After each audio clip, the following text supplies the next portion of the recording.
Okay, let's talk about how to solve absolute value inequalities. And here is one example problem that we're going to be doing in a second.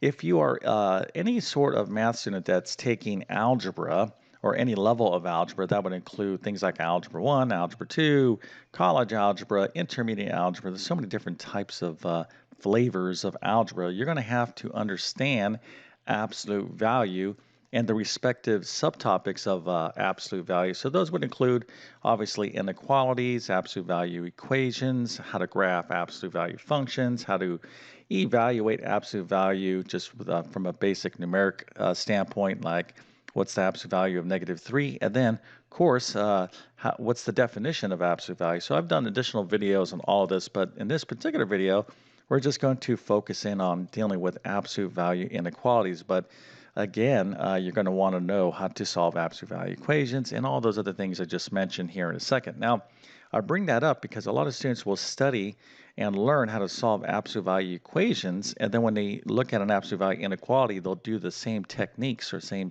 procedure to solve an absolute value inequality. They'll be using the absolute value equation procedure, and this is a very common mistake that I see with math students. So you don't want to confuse the two because they, you know, are completely different. But we're going to get into how to deal with absolute value inequalities in just one second.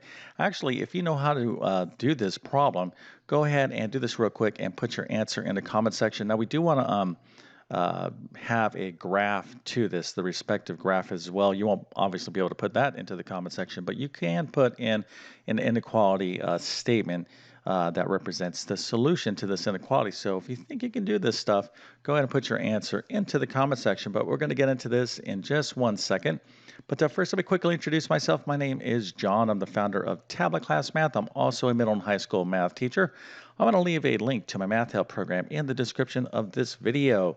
But if you are frustrated in mathematics, maybe math has just not been your topic and you just have a lot of anxiety about it. Maybe you don't feel like you're getting enough instruction at school, or maybe you don't connect with your teacher's teaching style.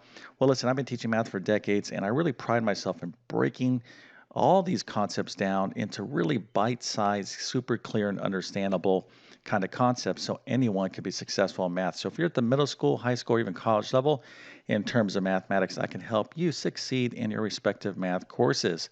Now, if you're studying for any test that has a math section on it, I'm talking about things like the GED, SAT, ACT, GRE, GMAT, ASVAB, Accuplacer, CLEP exam, teacher certification exam, nursing school entrance exam. I can go on and on and on, but you get the idea. I can help you prepare and pass those exams. If you homeschool, have an outstanding, very comprehensive homeschool math program that you might want to check out. And if you don't have any math notes, don't panic. I'm going to leave links to my math notes in the description of this video, but I'm going to tell you right now, if you want a great grade in math, in your math course, you got to have great math notes. This is non-negotiable. Okay, so start improving your notes and you'll see magic start happening.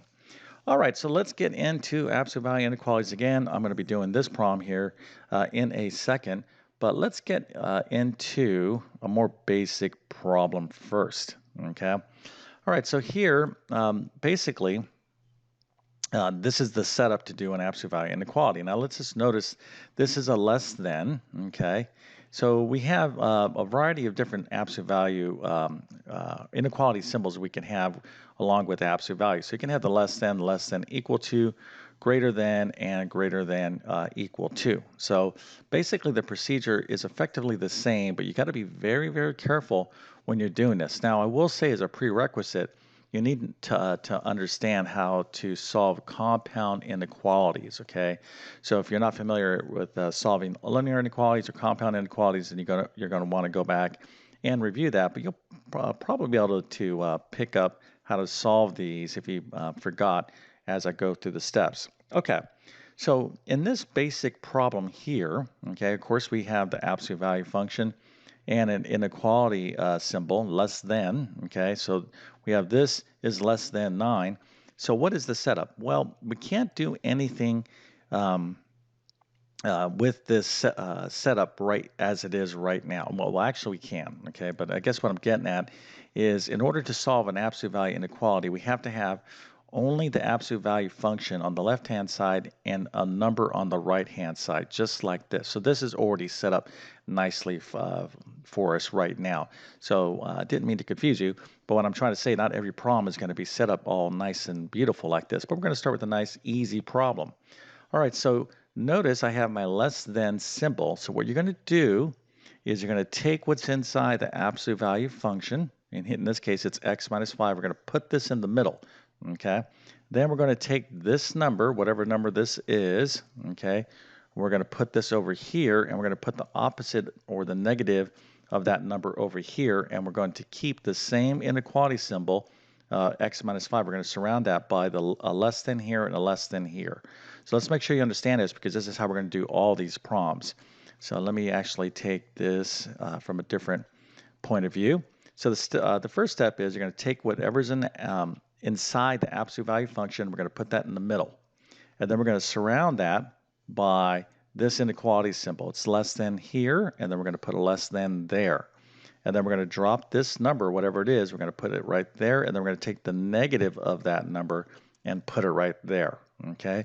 So as long as you understand what I just showed you right here, okay, you're going to be able to solve any absolute value inequality. Now, you can't do this setup until and unless you have only your absolute value function on the left-hand side and a number on the right-hand side. And not every problem is going to be like that. You're going to run into more challenging absolute value problems, something like this.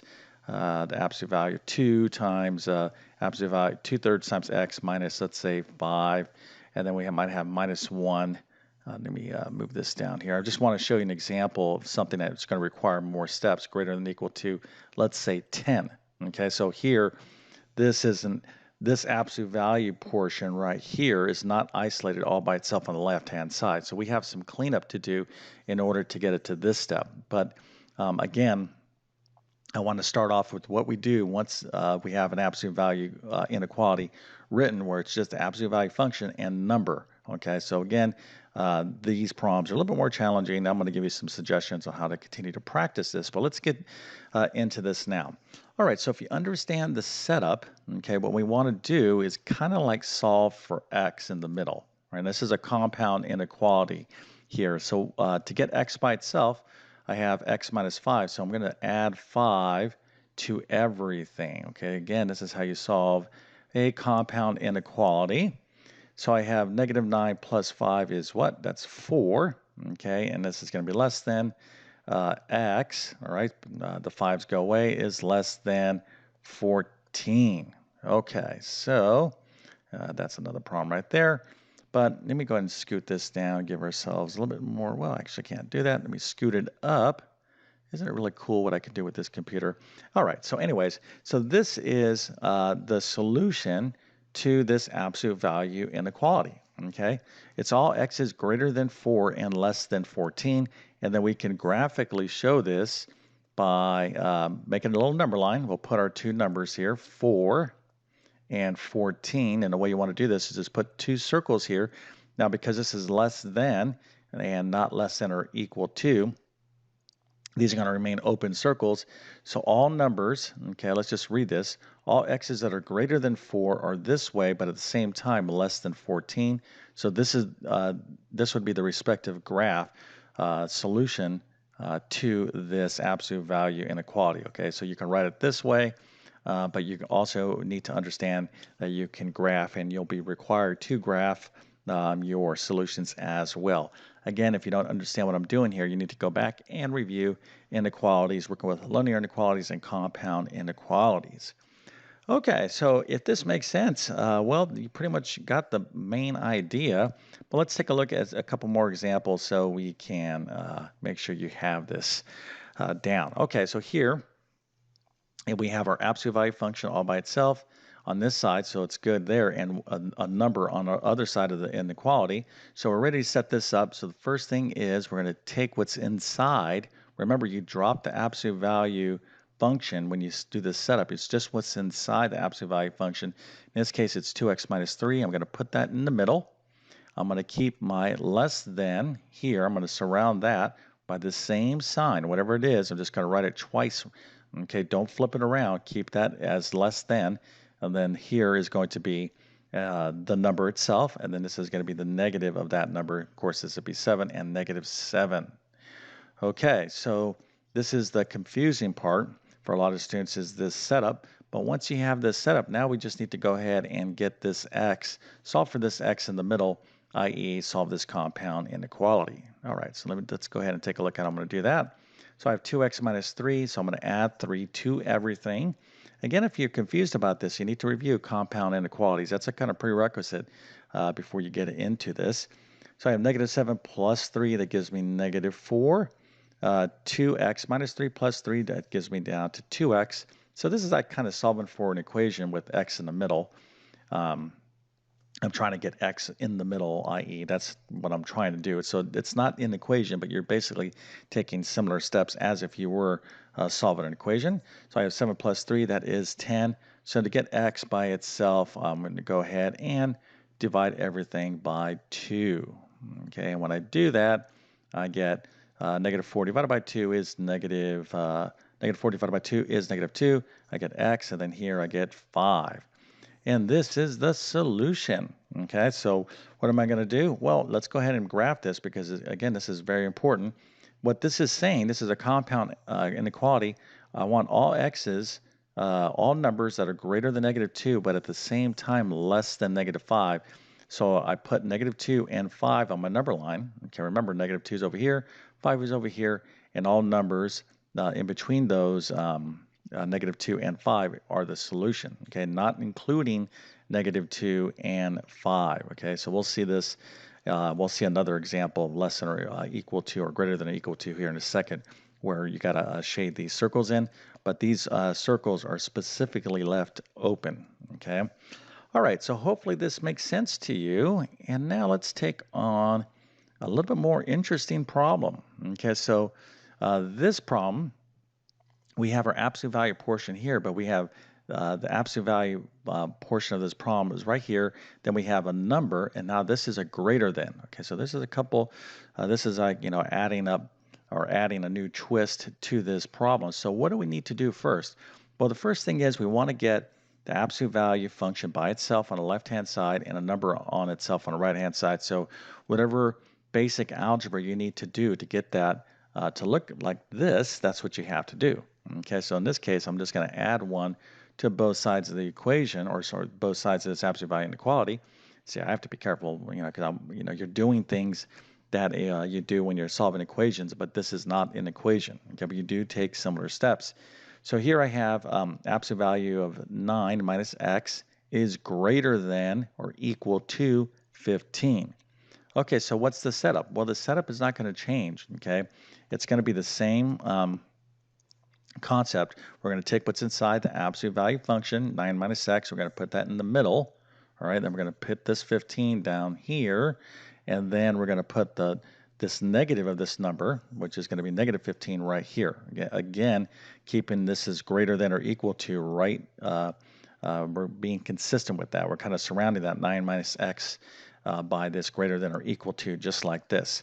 Now, I have the work here. Okay, I'm going to show you the full solution. You kind of see what I'm doing, but if you should really pause the video and see if you can finish this problem out, because that's a good, this will be a good little check to see if you really understand compound inequalities, because you may not understand them as well as you think you do, okay, which is going to be a problem when you're dealing with absolute value inequalities. You got to, again, understand compound inequalities. So what I'd like you to do is to finish this problem out and then show me the graph as well. Okay, so hopefully you've done that. If you are not ready, go ahead and pause the video, but I'm going to carry on here and finish this problem up. Okay, so how do I get x by itself? Well, I have 9. I have 9 minus x, so let's subtract 9 from everything here on all sides of the inequality. So that's going to get my x a little bit closer to being by itself. So when I do this, I'm going to get negative 15 plus negative 9 is negative 24, greater than or equal to negative x, okay, because the 9's go away, but I'm still left with this negative x, so that's in the middle. And I have 15 minus 9, which of course is 6. But this is negative x, not a positive x. So we have to have a positive 1x. Okay, so how do I deal with this? Well, this is negative 1x, so to get a positive x, I need to divide everything by a negative 1.